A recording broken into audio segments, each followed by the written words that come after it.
Okay, so that's the 5 most popular or most frequently used or most well-known, whatever you like it, harmful beliefs. And if you feel like you're holding on to any of those beliefs, I really encourage you not to take a defensive position. Again, I'm not knocking you if those are your beliefs. What I'm suggesting is, and as I cautioned you earlier, this is a whole new paradigm.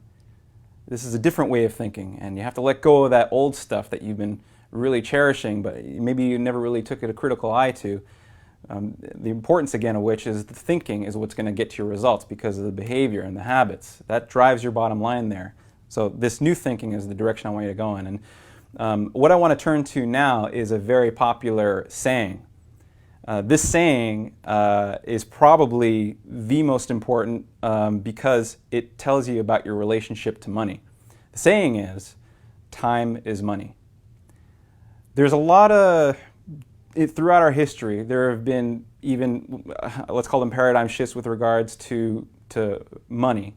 During the First World War, the Depression, there was a sort of a resourceful mentality, and the way people used money was through its resourcefulness to get what they could to survive. And when World War II came around, there was a bit of scarcity mentality that went with it. And I know this firsthand because my mother is a post-World War II baby, and the way that she thinks about money is that it's limited, it needs to be protected. After that era came, the wonderful 80s and all the fun and good times. It was the me generation, the selfish generation.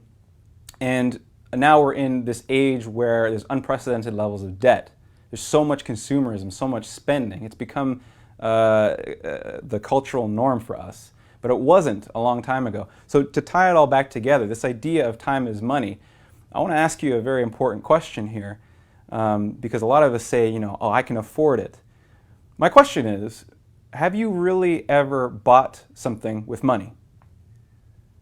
If your answer is yes, then well, let's think about that for a second. Time is money, right? That means time equals money. Time is the same as money. Anything that you've ever bought in your life, if you've traded your time for money, you bought it with your time. You didn't buy it with money. Money isn't everything. Time is everything. And the kinds of people that are able to buy things with money are the kinds of people who realize that their time is so important that they can't possibly spend the rest of their lives trading it for money. They replace it with an asset. Maybe it's real estate, maybe it's a business, stocks, whatever it is, that produce money for them that they can then go ahead and buy things with. So I know it's kind of maybe a little bit of a dense concept. So let me just bring it back for you one more time. If you think that time equals money, if you trade your time for money, you don't buy things with money. You only ever buy it with your time, and you never get time back. That's irreplaceable. People who believe that time is everything don't spend their time in exchange for money. They spend their time figuring out what kinds of situations they can create to create money to buy things with. That's the difference there. It's a very critical difference. Your relationship with money must be a respectful one. You can't disrespect your money thinking I traded my time, so I deserve to spend this money on vacations and cars and all this kind of good stuff. This relationship to money needs to be addressed right away. This is the most important thinking. Time is everything. Time isn't money. We hope this has been a 5-star experience for you. And throughout the course, I've been talking about research and data, and actually we would love to get some feedback from you. I always love to get a little bit more data and see the ways in which we've impacted lives, ways in which we can make things a little bit better, a little bit easier, or tackle some issues that everybody feels.